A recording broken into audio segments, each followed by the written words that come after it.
حي على الفلاح.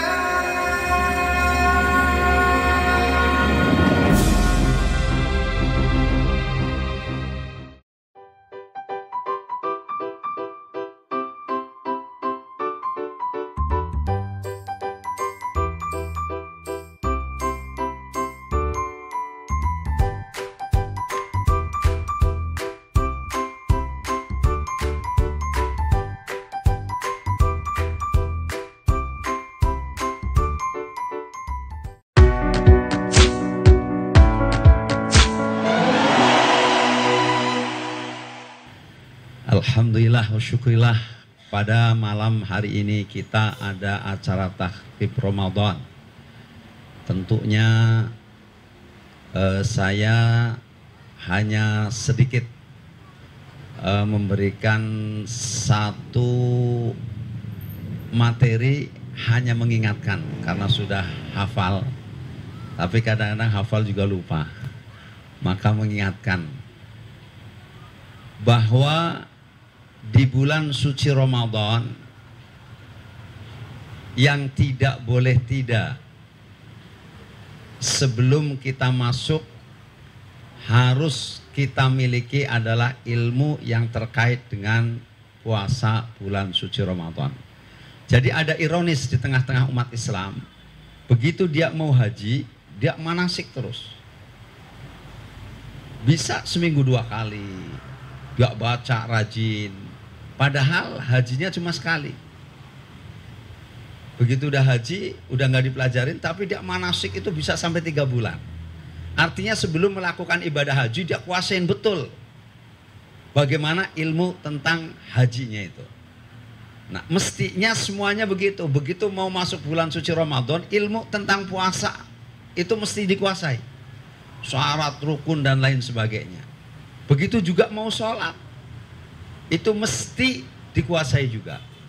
Makanya di kalangan ulama Syafi'iyah mengatakan kalau kita sholat nggak ngerti syarat rukunnya sholat, sholatnya nggak sah.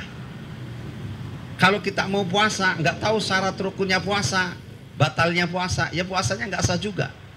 Karena amal ibadah kita yang tidak disertai ilmu itu mardudun la tuqbalu, nggak bisa diterima oleh Allah Subhanahu Wa Taala. Itulah pentingnya kita ngaji.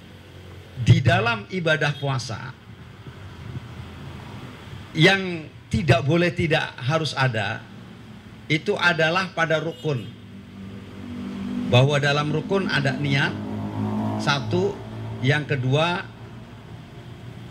menjaga dari segala sesuatu yang membatalkan puasa. Dari sejak fajar sidik sampai matahari terbenam. Nah, dalam kalangan ulama Syafi'iyah, niat itu mesti memenuhi syarat 3. Tabyid, ta'yin, dan tikrar.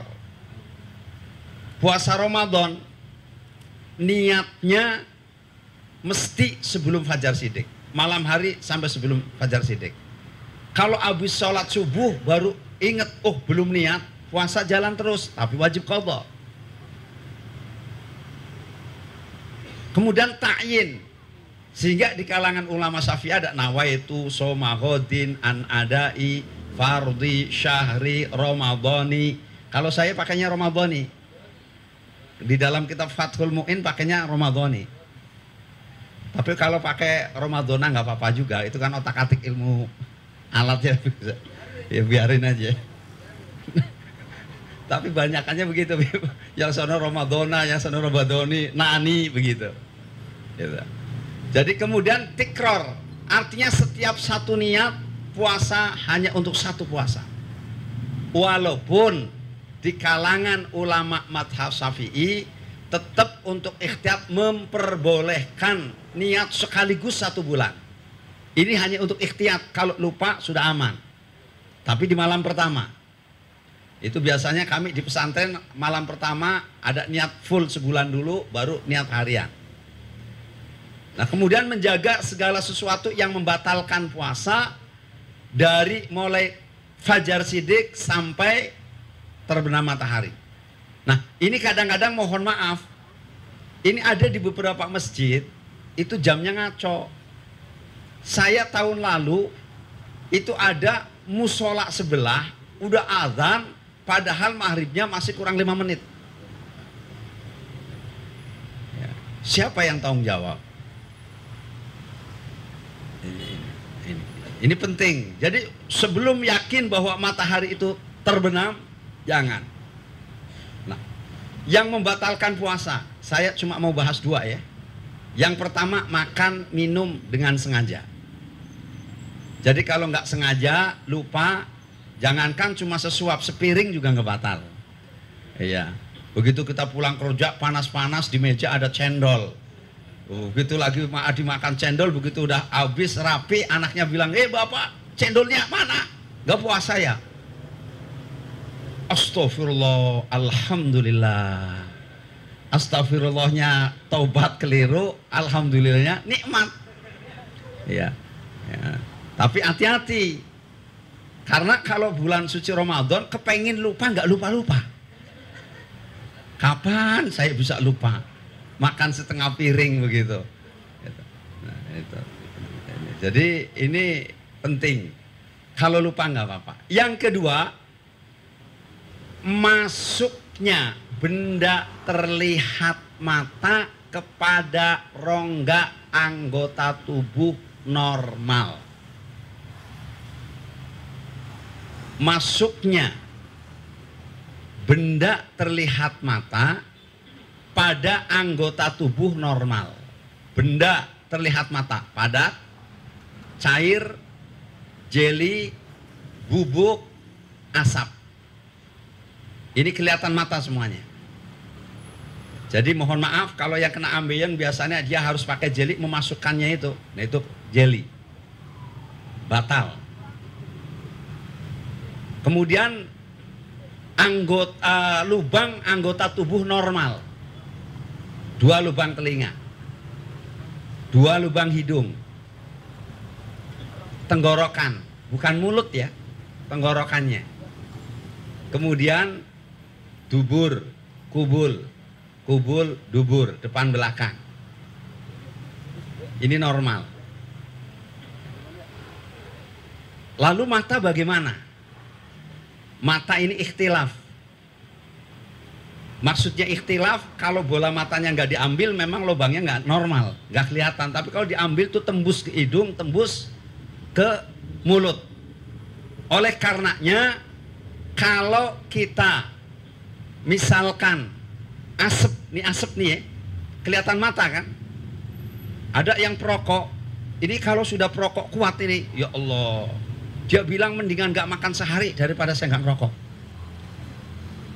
Karena baginya rokok adalah segalanya. Nah, biasanya perokok ini dia akan terangsang nafsu merokoknya kalau ada orang rokok. Begitu naik angkot bis kota, kebetulan sampingnya nggak puasa. Loh kok nggak puasa? Ya jangan-jangan musafir. Ya, jadi nggak boleh suudzon, ini orang Islam kok nggak puasa. Jangan, husnudzon. Jangan-jangan musafir. Oh kalau bukan musafir ya jangan-jangan orang gila begitu. Karena orang gila nggak wajib puasa. Ya kalau ada orang gila kan nggak usah dilawan kan, nanti sama-sama gila jadi. Nah, begitu lagi ngerokok karena kebetulan dia perokok kuat, begitu ada asap rokok itu merasa aus, kepengin asem gitu. Kemudian begitu asapnya lewat disedot, itu batal. Karena asap kelihatan mata. Tapi kalau aroma gas itu nggak terlihat mata. Oleh karenanya kalau misalkan mencium duren mau beli dicium itu nggak batal. Pokoknya begitu ada bau disedot nggak batal. Ya, ya. Makanya nggak usah ribut. Iya. Dan daripada ribut nanti rame. Sebab itu juga mempermalukan, nggak boleh. Rasulullah itu mengajarkan kepada kita bagaimana menjaga perasaan sahabat saudara kita. Jadi dalam satu riwayat, ketika lagi kumpul para sahabat dengan Rasulullah, ada yang buang angin. Nggak ada suara. Kenapa nggak ada suara? Dia udah tahan tuh. Sebab kalau ada suara kan malu. Dia tahan. Tapi biasanya kalau nggak ada suara, itu baunya lebih angker. Biasanya. Rupanya betul. Ini sahabat. Ada yang buang nih. Siapa nih? Siapa? Nggak ada yang ngaku. Rasulullah bukan nggak dengar, cuma Rasulullah seolah tidak memperhatikan. Ada sahabat yang lain bilang, biarin aja kalau nggak ngaku, ntar nih bentar lagi Isya, kalau yang dia ambil air wudhu berarti dia yang kentut. Sahabat cerdas. Begitu masuk waktu Isya, Rasulullah mengatakan, wahai para sahabat, saya mau wudhu. Walaupun saya belum batal tajdidul wudhu, itu pahalanya 2 kali lipat. Semuanya ikut wudhu semua. Termasuk yang kentut. Hore, bebas. Jadi Rasulullah menutupi rasa malunya sahabat yang lain. Kadang-kadang kita nggak niru Rasulullah. Udah tahu dia sudah nyimpen begitu. Kamu loh, ini kentut. Cakep-cakep kentut lagi. Jangan. Iya. Ini akhlaknya Rasulullah. Jadi persoalan kentut sudah dibahas sama Nabi. Iya. Jadi kalau kebetulan bau, pura-pura nggak bau aja begitu. Itu dia kalau udah kentut aja sebetulnya walaupun nggak ada bunyi, mukanya udah kelihatan beda. Itu. Iya. Psikologinya kan beda begitu. Nah, bagaimana? Lubang menganga itu kaitannya dengan mata. Bagaimana tetes mata siang hari? Profesor Dr. Abu Yazid Muhammad Al-Maliki, ketika beliau ditanya bagaimana hukumnya tetes mata di siang hari pada posisi dia puasa, beliau mengatakan batal. Ketika beliau ditanya, loh tapi kan itu lubangnya tidak normal. Ya, tapi tetap bahwa mata itu lubang yang terkait dengan mulut dan hidung. Oleh karenanya tetap menurut beliau tetes mata di siang hari di bulan Ramadan membatalkan puasa. Jadi kalau nggak darurat jangan cuma matanya merah kemudian tetes mata, nggak usah, nggak apa-apa. Biasanya kalau matanya merah itu biasanya mendekatin Lebaran begitu. Karena lagi kepengen tahu duit merah-merah begitu. Gitu. Jadi batal. Nah kemudian bagaimana dengan infus, injeksi? Beliau menjawab, kalau dia sakit memang nggak perlu puasa. Tapi kalau dia nggak sakit, untuk apa dia infus? Untuk apa dia injeksi suntik? Tetap akan menjadikan membatalkan. Beliau mengatakan andaikan suntik tidak membatalkan puasa, teknologi ini yang akan menjawab. Mohon maaf saudara, itu kita injeksi untuk kesehatan, untuk memenuhi makanan. Kalau 1 tablet itu astronot, itu 1 tablet ditelan 3 bulan itu mampu bertahan. Paling cepat sebulan nggak makan nggak minum kuat fisik. Kalau disuntikkan itu dalam kadar 1 tempat suntik disuntik begitu, puasa jangankan sehari, seminggu nggak makan nggak minum tetap kuat. Unsur memasukkan zatnya itu karena teknologi. Sementara sebetulnya puasa hakikatnya bukan hanya menahan haus dan lapar aja, tapi bagaimana memaknai dengan puasa itu.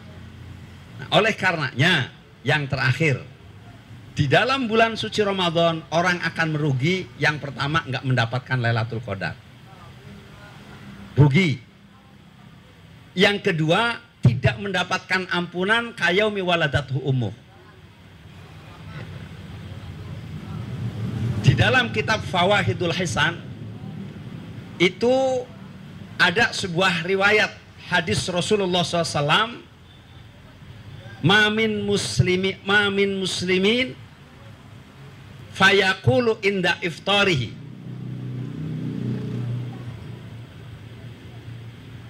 Jadi tidak ada dari seorang muslim yang berpuasa ketika dia berbuka puasa mengucapkan ya azimu ya azim anta ilahi la ilaha ghairuka ihfir liya dzanbal azim fa innahu la yafiru dzanbal azim illal azim qad adraka lailatul qadar.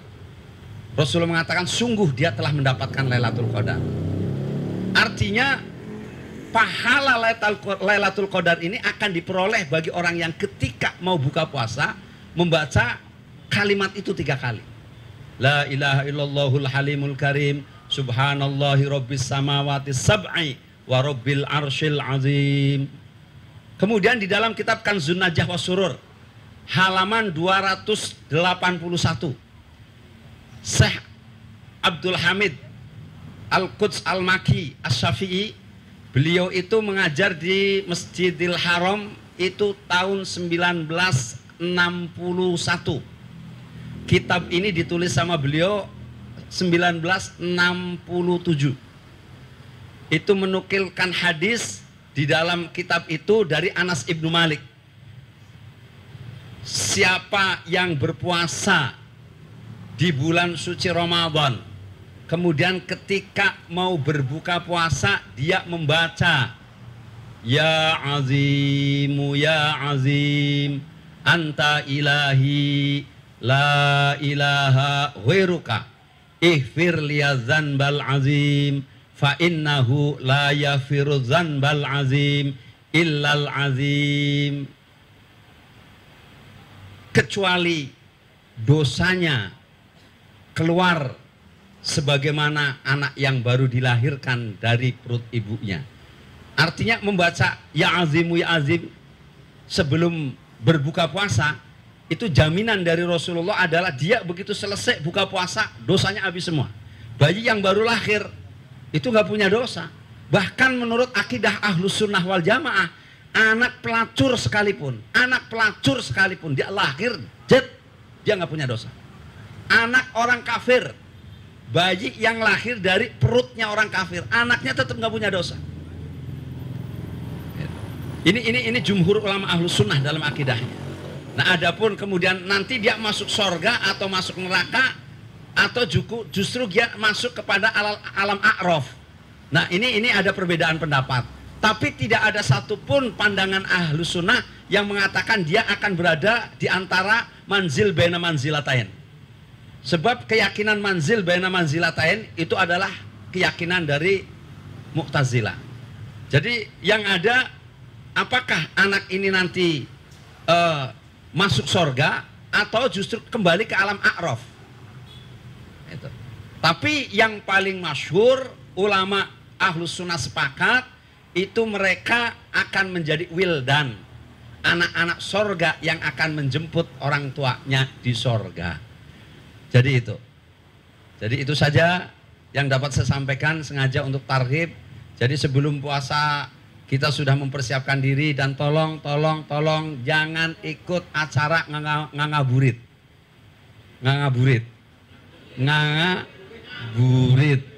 Masalahnya bukan orang Sunda. Ini ngabuburit. Nah, ini termasuk acara membahayakan. Ketika menjelang maghrib pada jalan-jalan, nggak doa, nggak zikir. Coba antum sekali-kali nanti Ramadan, umroh Ramadan, itu 1 jam sebelum waktu maghrib di Mekah terutama itu rata-rata sudah berdiri menghadap Ka'bah, nangis doa masing-masing. Bahkan begitu terdengar azan dia masih nangis doa. Kenapa? Karena doa menjelang berbuka puasa ini makbul, mustajabah. Jangan disia-siakan. Jadi jangan ikut-ikut ngabuburit. Iya. Ngabuburit. Jangan. Iya, ini enggak manfaat. Jadi manfaatkan untuk yang baik. Ya. Mubazir puasanya. Apalagi ngabuburit, begitu jalan-jalan ada yang pahanya kelihatan, ada yang pakai rok mini, ada yang pakai you can see. Tahu kan you can see? You can see itu bahasa sekarang. Dulu tahun 70-an orang Betawi itu nggak kenal you can see, tahunya kutang gantung. Emang betul. Iya tahun 70-an Betawi bilang kutang gantung.